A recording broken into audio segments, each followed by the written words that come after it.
To connect MetaMask to Ledger Nano X, start by ensuring you have the latest version of the Ledger Live application installed on your computer. Open Ledger Live and navigate to the Manager section, where you will install the Ethereum application on your Ledger Nano X device. This application is required for MetaMask to interact with your Ledger Nano X. Once installed, open MetaMask in your browser and click on the Add Wallet button. Then select Hardware Wallets. Choose Ledger from the list of available hardware wallets and confirm that you have the Ethereum application installed on your device.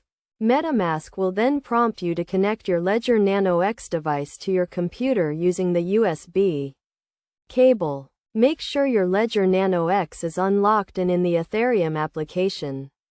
Click on the Connect to Ledger button in MetaMask and select the Ethereum account you want to connect. You will be asked to review and confirm the account address on your Ledger Nano X device. Once confirmed, your Ledger Nano X will be connected to MetaMask, allowing you to manage your Ethereum assets and interact with decentralized applications securely. It is essential to always keep your Ledger Nano X and computer in a secure environment, and never share your seed phrase or private keys with anyone. By following these steps, you can safely connect your MetaMask wallet to your Ledger Nano X hardware wallet, ensuring the security and integrity of your digital assets.